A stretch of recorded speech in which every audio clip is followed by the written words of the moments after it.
Le doc, mais t'es où? Je sais pas quel casque choisir, enfin. Le doc.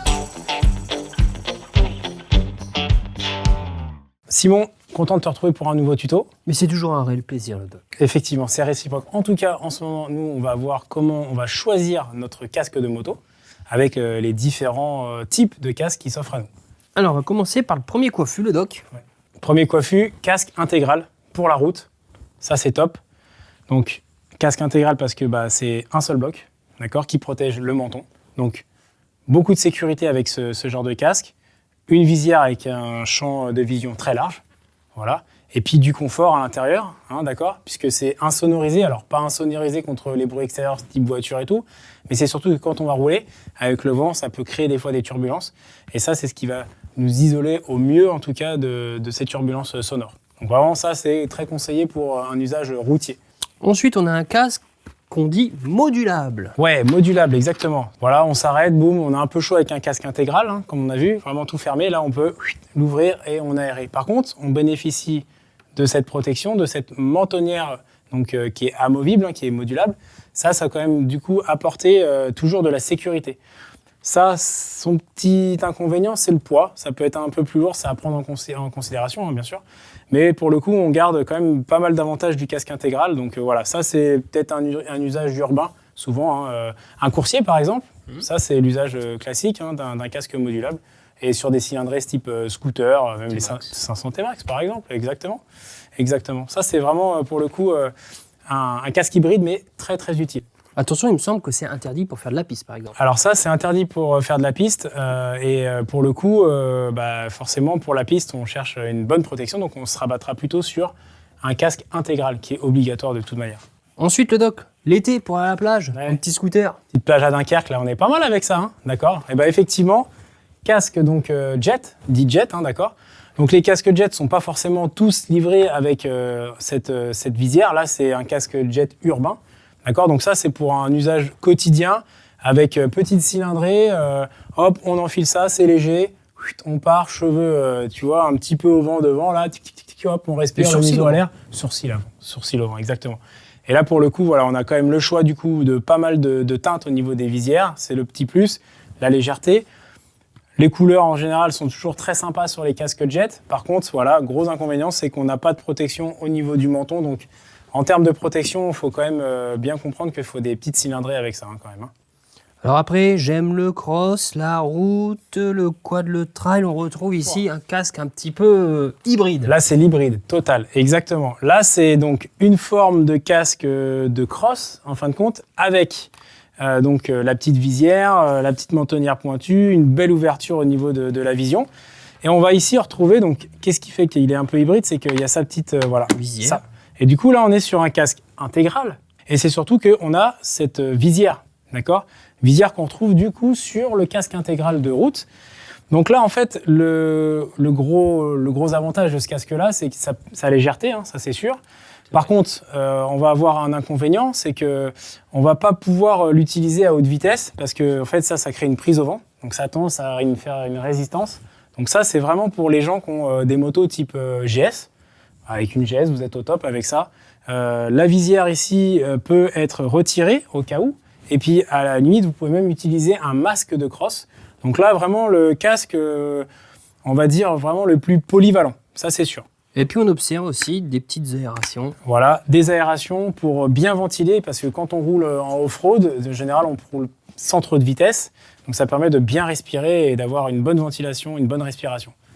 Ensuite, casque cross. Voilà. Alors là, on voit le poids déjà tout de suite Rien à beaucoup voir. plus léger. Hein. Casque cross pur et dur. C'est vraiment le casque, grosse ouverture pour pouvoir mettre les masques, d'accord ? Comme sur le modèle d'à côté. Exactement. Bien dégagé donc au niveau de la bouche pour pouvoir bien respirer au cas où s'il y a des morceaux de terre ou quoi. Donc là, ça peut tomber, ça se retient pas. Et c'est surtout que l'avantage, c'est qu'il est très léger. Très très léger quoi. Et donc il offre en fin de compte au niveau des cervicales, c'est quand même pas négligeable. Quand on fait du cross avec toutes les secousses, on est quand même amené à bouger le cou régulièrement, donc c'est quand même un avantage d'avoir le poids. Et puis ici un autre modèle hein, où on voit avec les lunettes. Exactement. Alors après l'avantage aussi des casques de cross, hein, c'est que voilà de pouvoir mettre un masque. Comme on a vu tout à l'heure le casque ici hybride, La grosse visière, elle peut se rayer, d'accord? Donc c'est vrai qu'en cross, nous, l'avantage c'est que là, on va pouvoir mettre des tear-off, les retirer à volonté, et puis un écran de masque se change, c'est quand même moins onéreux qu'une grosse visière comme ça. Et puis voilà, encore un des arguments forts d'un casque de cross, c'est tout simplement la légèreté, d'accord? Et puis la ventilation, ça c'est très important. Alors Doc, j'ai plusieurs questions à te poser. Oui. Chaque casque est fait pour une utilisation. Bien sûr. Et il y a aussi des prix différents. Comment ça se passe? Eh ben, les prix. Alors les prix, en fin de compte, ça va varier en fonction des matériaux utilisés, en fin de compte, pour la coque. Donc on va retrouver des matériaux style fibre, d'accord, de la fibre de verre, ou alors on va retrouver aussi le carbone. Donc le carbone, pourquoi il est utilisé? C'est pour sa légèreté, d'accord. En revanche, ça a tendance un peu à résonner, parce que c'est une matière qui est très dure. La fibre, l'avantage qu'elle a, c'est qu'elle est peut-être un peu plus lourde, mais en cas de chute, elle amortit un peu mieux. Voilà, exactement. Donc ça peut jouer sur le prix. Après, bien sûr, les formes, d'accord, des casques, et surtout les couleurs, après les peintures aussi, peuvent faire les prix. Et peut-être aussi les technologies utilisées en matière de sécurité. Tous les casques seront homologués, et les conceptions de casques ne sont pas les mêmes, effectivement. C'est-à-dire qu'un casque haut de gamme va être avec des mousses plus confortables, une insonorisation de meilleure qualité, de l'anti-buée de meilleure qualité. Toutes ces choses-là cumulées vont faire aussi le prix, effectivement, oui, tout à fait. Et un élément aussi à noter, c'est le poids. Le poids des casques est très important lorsque vous allez faire le choix de votre casque. C'est penser à vos cervicales. C'est-à-dire qu'un casque léger va vous permettre aux gens qui ont des soucis de cervicales de pouvoir avoir un casque que vous n'allez pas trop sentir et donc pas vous endommager davantage les cervicales. Ça, c'est vraiment un argument. Ok. Et moi, j'ai une dernière question. Et d'ailleurs, j'ai enlevé mon petit chapeau. Le Doc. Dis-moi tout. Je veux acheter un nouveau casque. Alors, quel que soit le casque, ce que je vais faire, c'est je vais d'abord le tester. L'essayer, effectivement. Le mieux, c'est de l'essayer. On a tous des têtes différentes. On a tous des têtes différentes et des formes de coques qui nous vont plus ou moins. Des calottes différentes. Des calottes différentes, exactement. Alors ici, je me sens plutôt pas mal. Ça me sert pas trop. Je suis pas pris au niveau du front ni des tympans. Ça me semble pas mal. Est-ce que selon toi, la taille ici pourrait convenir pour toi? Ajustée ou pas? Alors c'est très simple. Pour savoir si son casque est à la bonne taille, il y a un test qui est tout simple, c'est de pouvoir, donc ici, il ne faut pas qu'on puisse mettre le doigt, l'index, entre le front et la calotte du casque, d'accord? Donc quand vous recevez votre casque, tout de suite, si toutefois vous avez un doute, hop, vous mettez là. Si vous rentrez le doigt, c'est que c'est beaucoup trop grand. Et si je mange mes joues?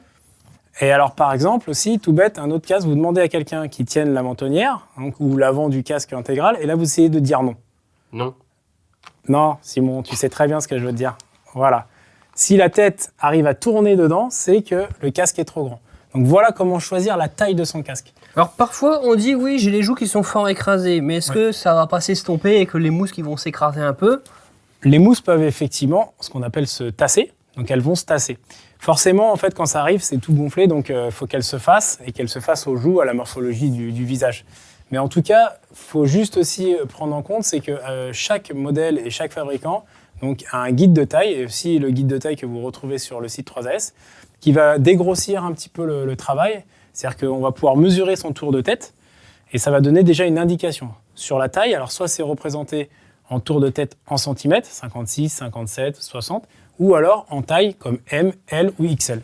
Voilà. Il me semble qu'on le voit justement sur ce casque. Exactement. On voit M avec le tour en centimètres qui va bien. Voilà. Et toujours aussi une indication, et pour reprendre ce que je disais tout à l'heure, le poids. Et pour finir, et pas des moindres, la sécurité. La sécurité des casques. Ce qu'il faut juste résumer sur tous ces casques, par exemple, le panel de casques que l'on a, c'est qu'ils ont tous suivi une homologation. D'accord ? Que ce soit un casque jet, un casque intégral ou un casque de cross, ils sont tous homologués. Et on est tranquille, c'est-à-dire qu'on peut avoir un casque qui nous protège réellement. Ça, c'est très important. Qu'il soit entrée de gamme ou haut de gamme. Ou haut de gamme, exactement. On aura vraiment une sécurité optimum. Par exemple, si jamais je veux aller sur la route avec ce casque-là, c'est homologué, tu peux aller sur la route. C'est juste que faire de la route avec ce genre de casque, pour résumer un peu aussi ce qui s'est passé tout à l'heure avec les explications, c'est que y a une prise au vent, donc là c'est juste que c'est pas confortable. Le doc, merci encore une fois pour toutes ces infos très enrichissantes. De rien, avec plaisir. Et si tu me permets, hop, moi je vais prendre celui-là Allez, Crossman. Et j'y vais. Allez, salut. Ciao tout le monde.